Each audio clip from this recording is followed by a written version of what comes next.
കൊച്ചിയിലും അയോധ്യയുടെ പ്രാണപ്രതിഷ്ഠ ചടങ്ങോടനുബന്ധിച്ച് ഇന്ന് ശ്രീരാമ ജന്മഭൂമി ക്ഷേത്ര തീർത്ഥ ട്രസ്റ്റ് എറണാകുളം ജില്ലയിൽ വിപുലമായ പരിപാടികൾ സംഘടിപ്പിച്ചിരിക്കുന്നത്. ശ്രീരാമ ജന്മഭൂമി തീർത്ഥ ട്രസ്റ്റിന്റെ നേതൃത്വത്തിൽ വിവിധ ഹൈന്ദവ സംഘടനകളും ക്ഷേത്ര സമിതികളും ഒരുമിച്ച് ചേർന്ന് ആഘോഷങ്ങൾ നടത്തുകയാണ്. 480 സ്ഥലങ്ങളിലായി 500ഓളം കേന്ദ്രങ്ങളിലായാണ് പരിപാടികൾ കൊച്ചിയിൽ സംഘടിപ്പിച്ചിട്ടുള്ളത്. എല്ലാ സ്ഥലങ്ങളിലും അയോധ്യയിൽ നിന്നുള്ള പ്രാണപ്രതിഷ്ഠയുടെ ചടങ്ങുകൾ തത്സമയം വീക്ഷിക്കുന്നതിനായി വലിയ സ്ക്രീനുകൾ ഒരുക്കിയിട്ടുണ്ട്. വിവരങ്ങളുമായി സുധീഷ് ഗോപാൽ ചേർന്നു. സുധീഷ്, തിരുവനന്തപുരത്തും കൊച്ചിയും കോഴിക്കോടും അങ്ങനെ കേരളത്തിൻ്റെ എല്ലാ മേഖലകളിലും അയോധ്യ പ്രാണപ്രതിഷ്ഠ തത്സമയം കാണാനുള്ള സംവിധാനങ്ങൾ ഒരുക്കിയിട്ടുണ്ട്. തത്സമയം കാണുക എന്നത് മാത്രമല്ല, അവരൊക്കെ തങ്ങളുടെ വീടിന് തൊട്ടടുത്ത് നടക്കുന്ന ക്ഷേത്രത്തിലെ ഉത്സവം പോലെ അത്രത്തോളം വൈകാരികമായി ഏറ്റെടുക്കുകയാണ് ഓരോ ഇടങ്ങളിലും ഓരോ ആളുകളും. പ്രത്യേകിച്ച് കേരളത്തിൽ സന്ധ്യയ്ക്ക് രാമനാമം ജപിക്കാത്ത ഒരു ഹൈന്ദവ ഭവനം പോലുമില്ല. അതുകൊണ്ട് അത്രത്തോളം അവരുടെ മണ്ണിലേക്ക് ആഴ്ന്നിറങ്ങിയ ബിംബമാണ് ശ്രീരാമൻ. അതുകൊണ്ട് സ്വാഭാവികമാണ് ഈ വൈകാരികമായ ആഘോഷങ്ങളൊക്കെ. കൊച്ചിയിൽ എന്തൊക്കെയാണ് ആഘോഷ പരിപാടികൾ?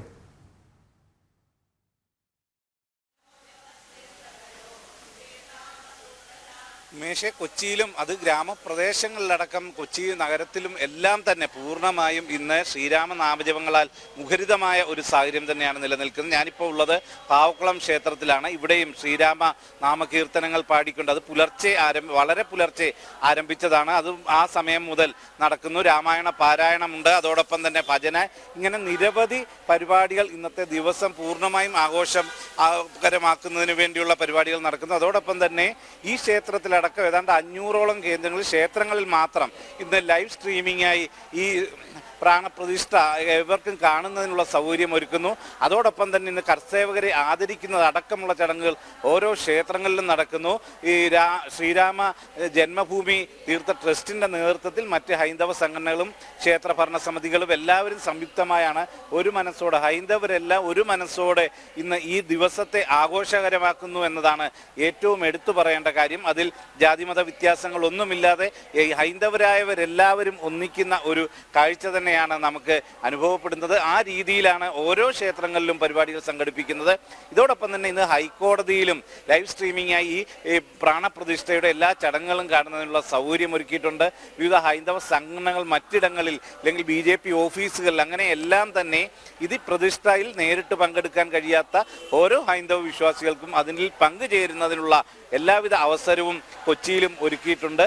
ആ രീതിയിൽ തന്നെ ആലപ്പുഴ ജില്ലയിലായാലും തൃശ്ശൂർ ജില്ലയിലായാലും കോട്ടയത്തും എല്ലാം സമാന രീതിയിൽ തന്നെ സംവിധാനങ്ങൾ ഒരുക്കുന്നു. ആ രീതിയിൽ ഇന്നത്തെ ദിവസം പൂർണ്ണമായി ഒരു കർക്കിടക രാവുകളെ പോലെയാണ് ഇന്നത്തെ ദിവസത്തെ നമുക്ക് കാണാൻ കഴിയുന്നത്. കാരണം പൂർണ്ണമായും രാമകീർത്തനങ്ങളും രാമനാമജപങ്ങളുമായി മുഖരിതമാണ്. ഇപ്പോൾ ഇവിടുത്തെ ഇതിൻ്റെ സംഘടനയുമായി ബന്ധപ്പെട്ട് പ്രവർത്തിക്കുന്നവർ നമ്മളോടൊപ്പം ഉണ്ട്.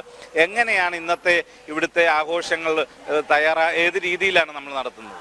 ലോകമെമ്പാടുമുള്ള ഹിന്ദു ജനത ഇന്ത്യയിലേക്ക് ഉറ്റുനോക്കുന്ന ഈ സമയം, ഇന്ന് 12:20 പ്രാണപ്രതിഷ്ഠ നടക്കുന്ന സമയം, ഇന്ത്യ ഒരു ലോകത്തിലെ ഒരു മഹാശക്തിയായി മാറുന്ന സുദിനത്തിന് തുടക്കം കുറിക്കുകയാണ്.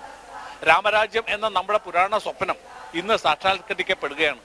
2047ഓടെ ഭാരതം ഒരു ലോകത്തിലെ മഹാശക്തിയായിട്ട് മാറുന്ന ആ സുദിനത്തിലേക്ക്, നമ്മുടെ സ്വാതന്ത്ര്യത്തിൻ്റെ അമൃതകാലത്തിൽ ആ പീരീഡിലേക്ക് ജനം വളരെ ആകാംക്ഷയോടെ കാത്തിരിക്കുകയാണ്. ഇന്ന് കേരളത്തിലെ എല്ലാ ഭവനങ്ങളിലും രാമനാമജപം മുഴുകും, വിളക്കുകൾ കത്തിക്കും, എല്ലാ ക്ഷേത്രങ്ങളിലും സ്പെഷ്യൽ പൂജകൾ നടക്കും, ലൈവ് സ്ട്രീമിംഗ് നടക്കും, അന്നദാനങ്ങൾ നടക്കും, ഭജനകൾ നടക്കും. അങ്ങനെ വ്യാപകമായ പരിപാടികളാണ് കേരളമൊട്ടാകെ ആഘോഷിക്കുന്നത്. എറണാകുളത്ത് മാത്രം 108 ക്ഷേത്രങ്ങളിൽ ഇന്ന് നമ്മൾ ഇതിൻ്റെ ലൈവ് സ്ട്രീമിങ്ങും സ്പെഷ്യൽ പൂജകളും ഭജനകളും അതേപോലെ പരിപാടികൾ ആസൂത്രണം ചെയ്തിട്ടുണ്ട്. ലക്ഷോപലക്ഷം ജനങ്ങൾ നമ്മൾ ഇന്നത്തെ ഒരു സുദിനത്തിലേക്ക് വേണ്ടിയിട്ട് കാത്തിരിക്കുകയാണ്. നമ്മൾ തന്നെ ഈ അക്ഷത വിതരണവുമായിട്ട് ഏതാണ്ട് കഴിഞ്ഞ ആഴ്ചത്തെ കണക്ക് പ്രകാരം 25 ലക്ഷത്തോളം ഭവനങ്ങളിൽ അയോധ്യയിൽ പൂജിച്ച അക്ഷത നമുക്ക് എത്തിച്ചു കൊടുക്കാൻ സാധിച്ചു. 50 ലക്ഷം ഹിന്ദു ഭവനങ്ങളിൽ എത്തിക്കണമെന്നുള്ളതാണ് നമ്മൾ ലക്ഷ്യമിട്ടിരിക്കുന്നത്. ലേറ്റസ്റ്റ് കണക്കുകൾ നമ്മുടെ കയ്യിൽ വന്നിട്ടില്ല. പക്ഷേ എന്നാലും ഞാൻ പറയുകയാണ്, കേരളത്തിലെ എല്ലാ ക്ഷേത്രം മുഖേനയും നമ്മൾ അക്ഷതം വിതരണം ചെയ്യുന്നുണ്ട്. കലൂർ പാവക്കുളം ക്ഷേത്രത്തിൽ മാത്രം ഏതാണ്ട് 2000ഓളം അക്ഷതം നമുക്ക് വിതരണം ചെയ്യാൻ സാധിച്ചിട്ടുണ്ട്. അമ്പലത്തിൻ്റെ ചുറ്റുള്ള ഒരു 5000 വീടുകളിൽ നമ്മൾ മാത്രം, അമ്പലം കേന്ദ്രീകരിച്ച് മാത്രം വിശ്വ ഹിന്ദു പരിഷത്തിന്റെ നേതൃത്വത്തിൽ 5000ഓളം വീടുകളിലും അക്ഷതം എത്തിച്ചു കൊടുക്കാൻ സാധിച്ചിട്ടുണ്ട്. ലോകം ഉറ്റുനോക്കുന്ന ഈ മുഹൂർത്തത്തിൽ ജയ് ശ്രീറാം. ഇത് തന്നെയാണ് എല്ലാ തരത്തിലും ശ്രീരാമന്റെ ആ ഒരു കീർത്തനവുമായി ഇന്ന് പൂർണ്ണമായും അയോധ്യയിലെ പ്രാണപ്രതിഷ്ഠയുമായി ബന്ധപ്പെട്ട് അതിൽ അലിഞ്ഞു ചേരുന്ന ഹൈന്ദവ മനസ്സുകളെ, ഹൈന്ദവരെയാണ് ഇവിടെ കാണാൻ കഴിയുന്നത്. അതിന്റെ ഭാഗമായി ഇന്നും രാവിലെ തുടങ്ങിയതാണ് ഈ രാമനാമ കീർത്തനം അടക്കമുള്ള ചടങ്ങുകൾ. ഇതിനുശേഷം ഭജനയുണ്ട്, കർസേവകരെ ഉച്ചയോടുകൂടി ആദരിക്കുന്ന ചടങ്ങുണ്ട്. ഇതോടൊപ്പം തന്നെ ഇപ്പോൾ ഇവിടുത്തെ സ്ക്രീനിൽ പോലെ തന്നെ എല്ലാ 108 ക്ഷേത്രങ്ങൾ കൊച്ചി നഗരത്തിൽ മാത്രം ലൈവ് സ്ട്രീമിങ്ങിനായി ഒരുക്കിയിരിക്കുന്നു.